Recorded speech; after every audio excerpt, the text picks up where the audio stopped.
Okay, guys, what do we remember about the Revolutionary War? George Washington was the leader. He was one of the generals in the Revolutionary War. What else do we remember about it? Why did we fight the war more specifically? Anybody? No taxes. No taxes. Why do we have a problem with the taxes that were being imposed from the king? Because we weren't being represented. We were not being represented. We didn't feel that we were having our fair share put into it. That we didn't have a say in what was going on. So coming into this new world where they basically created their own country from scratch, what was important to the founding fathers? To prevent monarchy. To prevent a monarchy. That's why we wrote the Constitution. But what the Constitution doesn't outline is all of our different rights that we have. So, it didn't outline all the rights that we have. So that's why we have the Bill of Rights. So we're gonna watch this short video real quick about the Bill of Rights. Okay, class, thank you for watching the video. What did you guys kind of like learn from the Bill of Rights? What did you get the gist of the idea of what it is? We learned every single bill on the Bill of Rights. It was a lot of freedoms that we can have that allow us to like speak and protest. Okay, yeah. So the Bill of Rights basically protects our rights. Now, while I'm getting our PowerPoint out, I want you guys to get out a pencil and your paper. Pencil and your notebooks. We're going to be taking notes from the PowerPoint.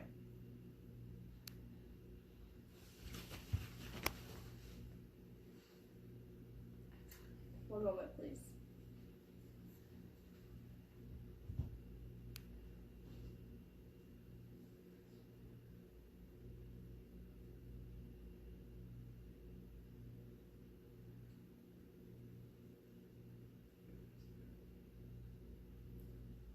Okay, so the Bill of Rights. What is it and why is it important to America? Any idea of what the Bill of Rights is? It is a list of rights that protect us. This is true. So, it is a list of rights. It's just our individual rights, our basic freedoms. That's what it covers.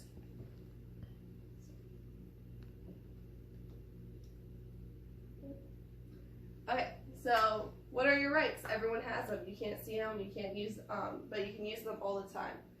So I want you guys to turn to a partner, and I want you to figure out what rights are and where you've heard of them before. Okay, is there anyone who would like to share about what our rights are and where you've heard of them before? Anybody? Any idea of what rights are? Anna. They're freedoms that we have that not everybody in the world has. It's true. That's what our Bill of Rights kind of outlines, is all of our different freedoms, like I said before. So what are rights? Rights are the freedoms we all have. They are the foundation to our society. So rights are just our basic individual rights. That's why this picture is a picture of the foundation of a house, because that's what we build our lives upon, are our rights and our freedoms. Rights or freedoms. Examples of rights. Your right to speech, religion, happiness, education. Do you guys have any more examples? Protest.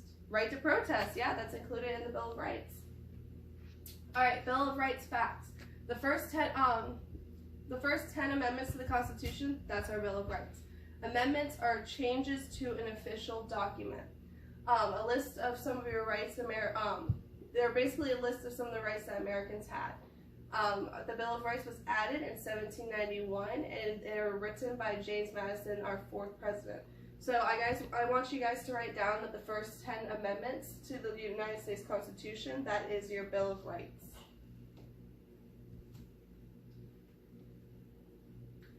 And here's a little picture of all of our different rights. We had freedom of speech, right to bear arms, quartering of soldiers, arrest and search, and rights of a person accused of the crime. We also have rights to a person on trial for crime, jury and trial in civil cases, limitation on bail and punishment, the right to keep by the people, and the power to keep the state, a state or the people.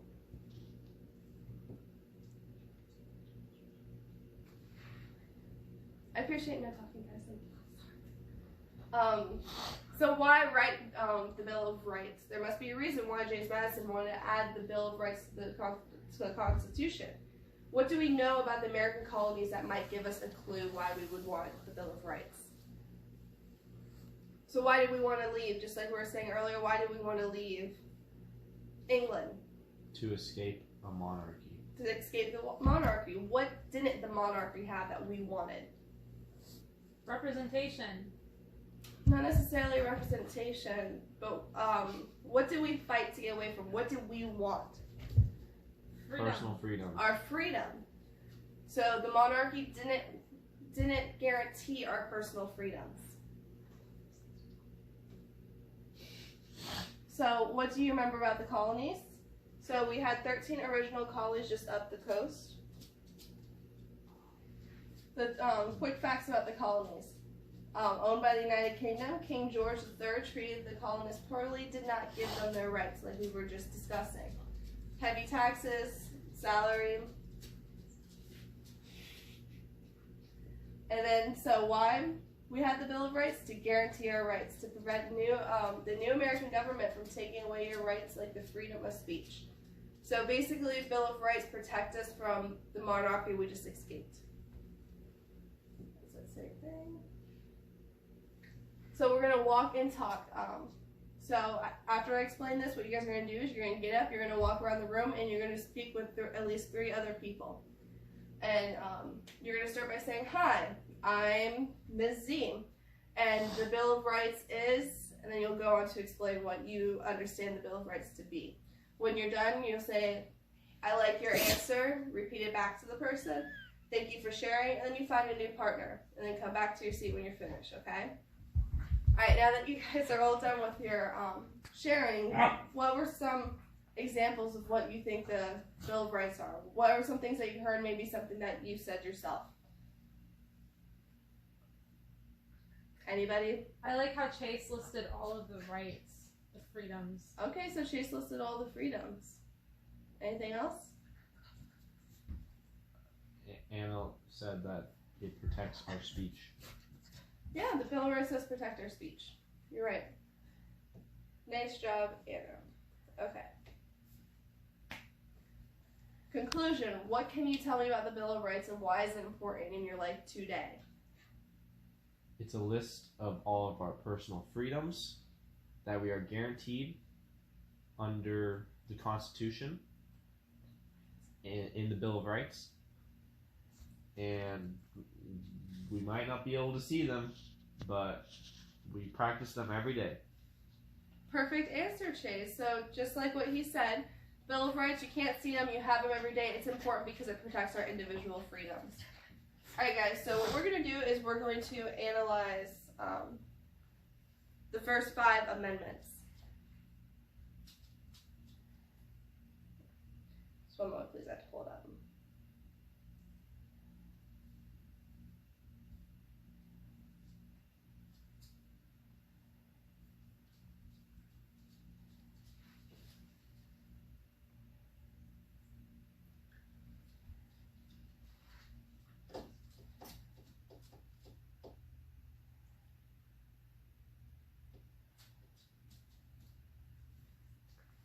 So guys, while we're sitting here waiting, why don't you discuss among yourselves the Bill of Rights just like you were doing before. Oh, here we go.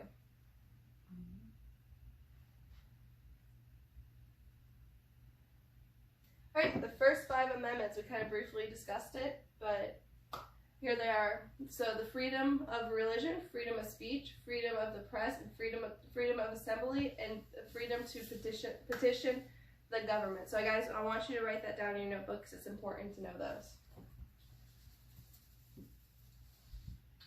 So freedom of religion. Congress shall make no law respecting an establishment of religion or prohibiting the free exercise thereof.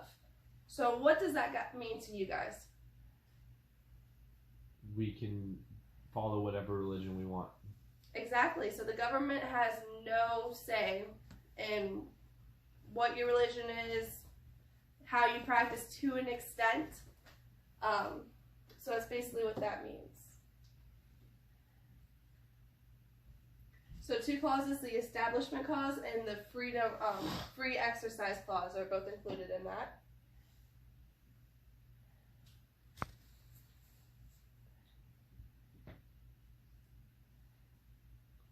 Okay, so Establishment and Free Exercise Clause often conflict with each other. In schools, so the 5 rights that are in the First Amendment. The First Amendment covers freedom of religion, freedom of speech, freedom of the press, freedom of assembly, petition, and freedom to petition the government. So freedom of religion. Congress shall make no laws respecting an establishment of religion or prohibiting the free exercise thereof. What does that mean to you guys? We can have our own religion, and the government can't tell us no. Well, exactly. So the government cannot tell you what religion to practice, and it can't stop you from practicing a religion.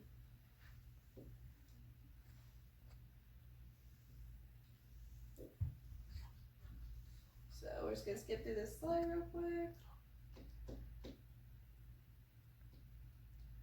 So Establishment Clause, government cannot promote any religion, so that's what that means. What the government can do is it can teach about religion in school, allow voluntary prayer, transport students to religious school, or read the Bible for culture or literacy content, but not necessarily to preach religion. So you can learn about religion in school, but you can't learn to, you're not going to be forced to follow it in school. Can they read the Quran for culture or literacy content? Yeah, they could. There's not something bad in that, is there?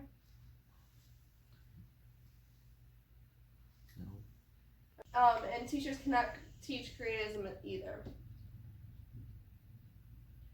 So freedom to exercise of a religion. So what does that kind of mean to you guys? Freedom to exercise? Does that mean jumping jacks? No, we can practice Maybe. whatever religion we want. We can go There to you go. churches or mosques or... Good point, yeah. So what you can do, choose whatever religion you want, lead a prayer in most examples, asking questions about religion, worship whomever you want. What you cannot do is break the law and claim it for religious beliefs. So you are free to practice your religion how you want as long as it obeys the law. You cannot raise children without education because that breaks the law. And you cannot deprive children of basic needs, which once again would break the law. Freedom of speech. Congress shall make no laws abridging the freedom of speech. So, what is the freedom of speech, guys? It means I can say whatever I want. Precisely, yep. You get to say whatever you want within reason.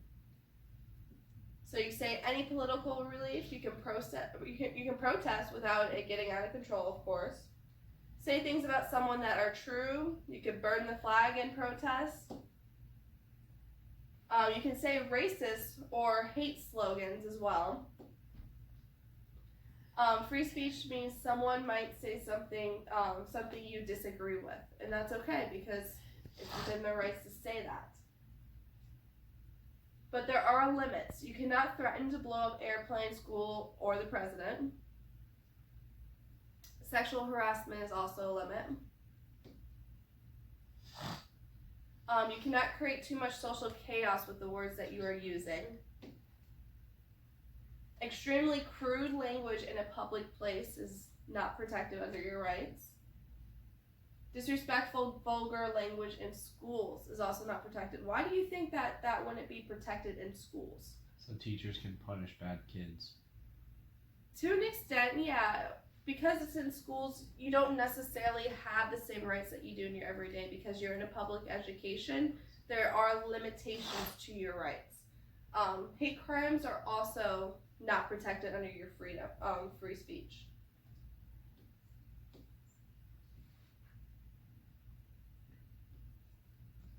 Freedom of the press. Congress shall make no law abridging the freedom of the press. Who are the press, guys? Journalists. Journalists. Fox News. Fox News. What does journalists and Fox News do? They report on things. They tell the truth. They tell the truth. They report what's happening. So why would that be protected under free speech? The people need to know what's going on. The people need to know, and even if it looks bad for the government, they're still allowed to say it because it's protected in our rights. As long as it's true.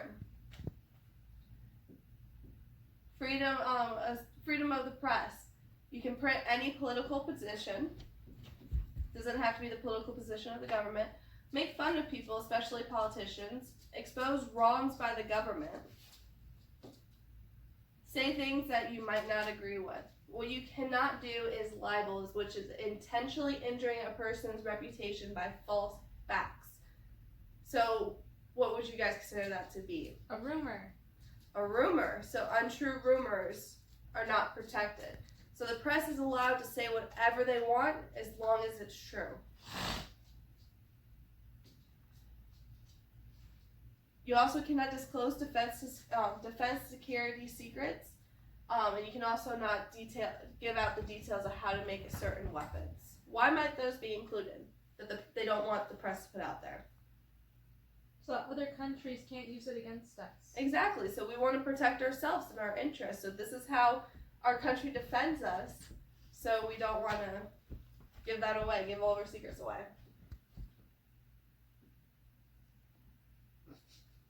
Freedom of assembly. Congress shall make no law abridging the people to peacefully assemble. So, freedom of assembly. Do you guys know what assembly means? Hanging out with your friends. To all get together, yeah. So with freedom of assembly, some things you can do are protests. You can have a parade with a permit. Parade chanting and hate slogan, you can do that because it's protected under your rights.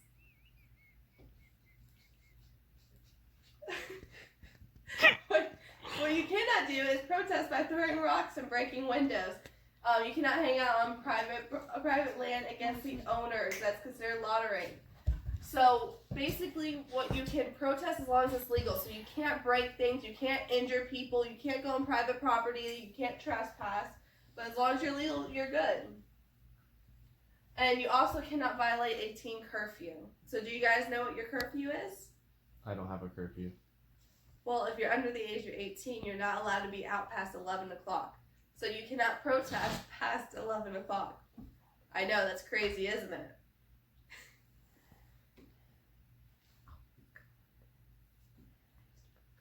So you can petition the government. Congress shall make no law preventing the people to petition the government for redress of grievances. So do you guys know what it means to petition for something? Or what grievances is? Yes. What is it? Define. When you petition the government, you ask them to do something. I mean, yeah, you ask them to do something, but it's more so to petition the government for redress of grievances. That's something that the government did wrong for you. So basically, you're petitioning them because they did you wrong.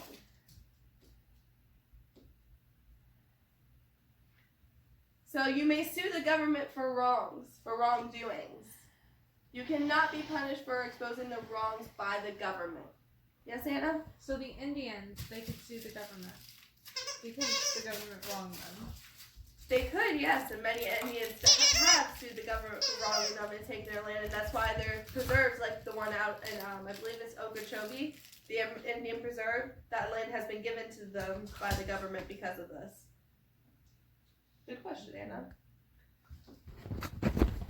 The courts decide the wrong, so they do have to go to trial in order to do this. You can't just say, oh, the government wronged me and now I want 100 acres of land. You can't do that. It has to be trial through the system. Okay, on to our Second Amendment. So our Second Amendment is the right to bear arms. A well-regulated militia being necessary for the security of a free state, the right of the people to bear arms shall not be infringed. So, what are we talking about bearing arms? Do we have bear arms? What's going on? What do you guys think? We have guns. My dad has bare arms. Your dad has bear arms? Okay, well, yes, Anna, we do have guns. So basically, we have guns to protect ourselves. And that's a whole nother debate in itself. So the Third Amendment. The government cannot force you to shelter soldiers in your home without consent in a time of peace or war. What do we remember about the Revolutionary War that might have influenced this act? The Quartering Act. The Quartering Act. The Quartering Act is where they forced British soldiers into the homes of the Americans, forcing them to give them shelter and food. Why might that be a problem? Do you want a random stranger coming into your house, eating your food, No. taking your pigs or your goats or whatever? Nope. I'd prefer not. You prefer not? Yeah, I agree too. That's why James Madison included this. He wanted to protect the people. The Fourth Amendment. What does a policeman need to search your home? A warrant. A warrant. That's what the Fourth Amendment gives you. A warrant given to him by a judge. So a judge has to deem your house able to be searched. So a policeman cannot just walk in here and search through my house. Probable cause is also needed. Do you guys know what probable cause is? They need to have a reason to. Exactly. So he can't just feel like coming into my house one day. He has to have a suspicious reason that I am breaking the law. So that's why he goes to a judge. The judge agrees with his reason, and that's why they come here. And the Fifth Amendment, you cannot be tried for the same crime twice, called double jeopardy. I think there's. You do not have to testify against yourself. You can plead the Fifth. Which do you guys know what they say when they plead the Fifth? Anna. It means that you don't have to say anything until you have like a lawyer. Close. But it protects you from self-incrimination. And you must have due process of law before you are convicted. Do you guys know what due process of law is? It means you have to go to trial and be judged by your peers. How is this? Why would they choose this amendment thinking back to the Revolutionary War, what they were running from? Do you guys have an idea? To keep the British from trying people after they've already been tried for a crime. Yeah. So double jeopardy, like we said before, so you couldn't be tried twice. What about King George? What could he do? Could he walk up to you, Chase, and go, Chase, you're guilty of murder. Life in prison. Could he do that? No. Yes. Not anymore. Not anymore, no. Since the Revolutionary War, he can no longer do that. But before the Revolutionary War, he could do that because he was the king. He was the monarchy. He had all power. You know, even our president, who's the most powerful man in our country, he can't do that. That's true. That's what the Fifth Amendment protects you from. Ooh. What's happening? The government cannot take your lands unless it pays as well. So do you guys know all the expanding that's been happening on that, the County Road 58th, I believe? Remember when they expanded all that? The government took my grandpa's land. I'm sure if they took your grandpa's land, that they paid for it. Not enough. Okay. Alright guys, so now what we're going to do is you're going to write about 2 amendments that you want to add to the Constitution, okay? So I'm going to pair you guys up in partners. So Chase and Anna, you guys will be partners. And you are going to write about 2 amendments you want to add to the Constitution. You're going to write 1 paragraph for each amendment that you're going to add, reasoning why you feel this is important. If you can't think of 2 amendments to add to the Constitution, you're going to think of 2 amendments you think need to be changed or removed from the Constitution. And then you have to write 1 paragraph for each amendment that you think needs to be removed. And you're going to reason why you need it to be removed. Okay, so now that you guys are done writing your amendments, can someone share an amendment that they believe needs to be added to the Bill of Rights to protect us? Anybody? Pause. Why didn't you? Okay, guys, so what's your amendments? I think that corporal punishment should be banned from society, so I think that should be added into the amendments. That corporal punishment? Guys, so why did the colonists include the Bill of Rights? To prevent a king from rising up. Yeah, they want to prevent a monarchy, keep our right, and keep our democracy. And, well, actually, it's not a democracy; it's a republic. So, okay, stop. Okay, that's a good amendment that you want to change. The corporal punishment. I'm assuming that means spanking your child. So that's a good amendment. That's a good amendment. That's a good right because you don't want anyone to physically lay their hands on you. So I get your point. Okay, guys. So now what we are going to do is you're going to take the 10-question quiz that I mentioned earlier. So here's your guys' quiz. So you guys are going to have 10 minutes. I'm going to set my timer, and at the end of 10 minutes, we're going to turn it in. Okay, guys.